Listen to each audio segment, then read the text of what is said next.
So I recently shared on Instagram and TikTok that I was changing my grip, but also working on fixing my inside takeaway. And I had quite a few questions asking whether those two things could be the cause of the shanks. So I did a little bit of research, and luckily, although I'm not quite sure that's the word because it's a little bit embarrassing, I shanked a ball twice. I've done it multiple times, but twice on camera on a YouTube video where I was playing a scramble with James Wiltshire. So I went back, this was in the summer, I've gone back to slow-mo, watch those shanks and try and pick out what I think it is that I did to cause the shanks. And I think I've picked up on two things of why I shanked the ball, and I wanted to share them with you in case they might be the cause of why you shank the ball as well. I also want to share with you how I've been fixing the shanks, because my theory is I picked up on the fact that when I look back on this slow-mo swing, and I'm hoping if I step this way a little bit, I might be able to actually put the slow-mo video in the edit somewhere here. And I noticed two things.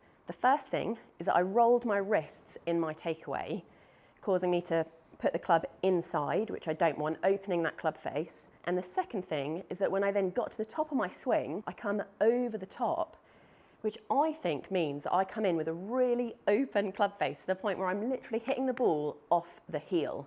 And that is my pattern of when I then shank the ball, that's what I've done, is I've really caught the ball off the heel. And I think it's those two things, rolling the wrists and then coming over the top, that cause the shanks for me. So this is how I've been fixing it. I've got two alignment sticks. The first is for my takeaway line. Let me grab I'm gonna go 7 on.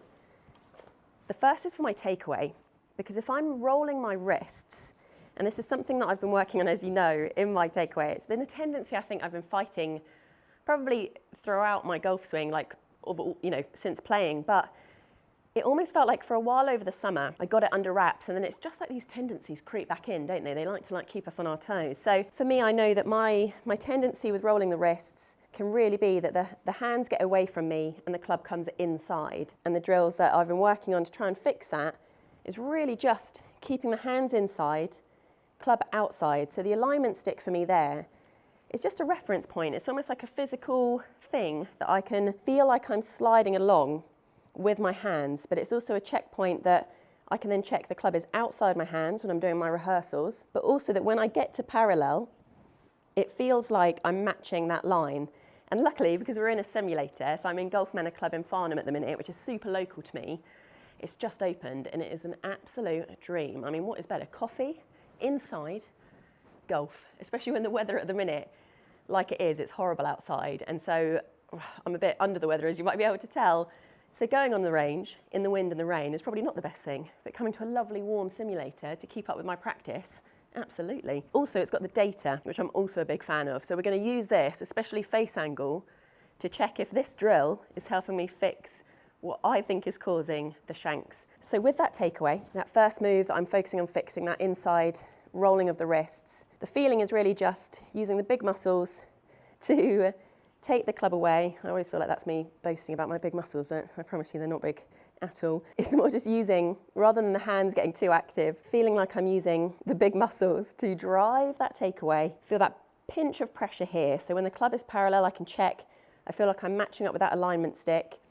And obviously this might not replicate itself in my actual swing when I'm in motion, but at least in the rehearsal, by doing that and hitting these checkpoints, I'm hopefully grooving that move a little bit more than if I didn't do this at all. And then the second alignment stick, that's to hopefully fix coming over the top, which again is something I feel over the summer I did hopefully fix that a little bit. I had quite a good draw going on.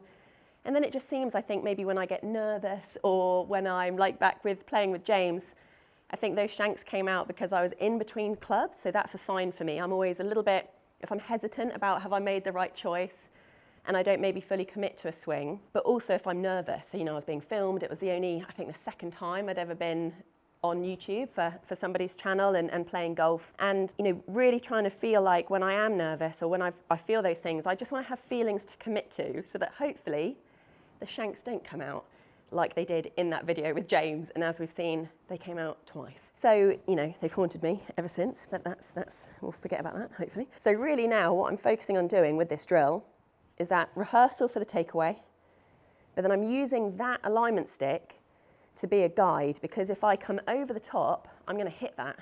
and I don't want to hit it. But also it's a way that if I do hit it, it's not the end of the world. It's not going to really hurt me, I hope. And so it's just something, again, physical that I'm trying to avoid. But I find it helps me groove the feelings, because rather than really trying to overly think about takeaway and then another move and think about the swinging steps, which I really struggle with, I can't break it down into too many moves, otherwise it just feels like 1,000 things in my mind. All I can do is focus on the takeaway and then feel like hopefully, subconsciously, I'm going to do what I need to do to not hit that alignment stick.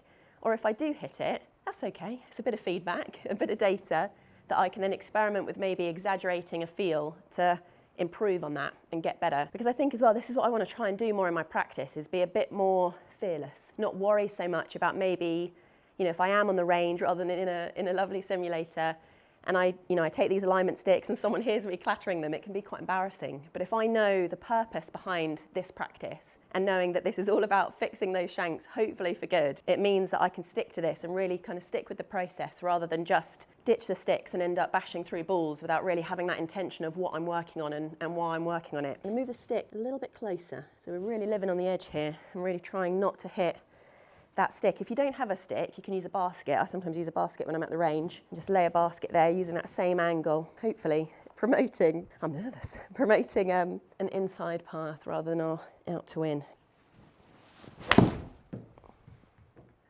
That felt good. Closed, here we go, okay. I'm happy with that. So we've got a -2 degrees, which means that my club face was closed coming in, potentially a little bit of a push, we could argue, but I'd be happy with that. I feel like, again, it's just by having that stick there, something happens where I can focus on a good takeaway, but almost subconsciously, I just don't want to hit that stick. So my body seems to do what it needs to do to not hit that stick and create that more closed club face where we know actually what I was doing to shank the ball was coming in mega open. Do I dare try and go a little bit closer to the line? That is the question. And also try and still keep it in the hit zone. Here we go. Oh, I put a little bit thin and a little bit open, I guess. Only a touch. The one stat that I have no clue about in terms of what I should be aiming for or what the range should be is spin rate. So if you know, let me know in the comments what a good spin rate should be. I've got a 7-iron. A little bit sort of shy that one, so I probably didn't catch that as clean. Normally I'd aim for about like a 150 carry with my 7-iron. And again, what was interesting in the previous shot, but the same here, is that carry in total is like pretty similar, which I know as well, another tendency, which I'm working on and will do future videos on, is my early release. So coming in a little bit lofted rather than really compressing my irons, which again is something I'm working on this winter, but we're gonna try and do one thing at a time, which I'm not very good at. But here we're just focusing on really using that second stick. So trying to keep that in mind so that subconsciously we're doing what we need to do to not hit that stick, which helps us stop the over the top swing. And then this first stick is all about that takeaway. So I'm really just trying to feel like I'm sliding that stick to keep a good steady takeaway. Right, here we go. Let's hit another one. A little fuddy again, but not terrible. What I'm happy about is I seem to get the draw back a little bit when I had my open face really going on. I mean, that would be like the big slices out if it wasn't a shank. The next best thing would be slicing it out to the right. So at least these feel a little bit more tight in terms of their dispersion, so my sort of accuracy to the target. And I think, again, what I love about this is just being able to use the sticks. I'm not thinking about in my downswing, I'm not thinking about not swinging over the top. My main thought for my swing at the minute is really just that steady takeaway and trusting that by having the stick there, having the physical thing that I'm gonna hit, if I don't swing a little bit more on the inside, or at least not mega over the top, I know I'm gonna hit that stick. So I'm really then focusing on the fact that by having it there, hopefully my body's doing what it needs to do to not hit that, not put us in a bit of pain, potentially. And I can then just focus on that takeaway feel. And by doing this in my practice, knowing that the ultimate goal is to forever fix the shanks, because I now know what causes me to shank the ball, that really open club face coming in, catching it right off the heel, which we know is down to that rolly wrists and then the over the top swing. But by having this as a drill to do in my practice, something to take with me to the range, or like here, a simulator, I can just drop these down and really swing with intention, knowing that they're helping me to hopefully groove the moves that I want to have in my swing. And over time, override those default tendencies. So let me know if you'll be giving that drill a go. And also if you struggle with the Shanks, if you think we might struggle with the same tendencies of that rolling the wrists in the takeaway and then a little bit of over the top, let me know in the comments if you'll be giving this a go to hopefully help you fix the Shanks like it's helped me, and I'll see you there.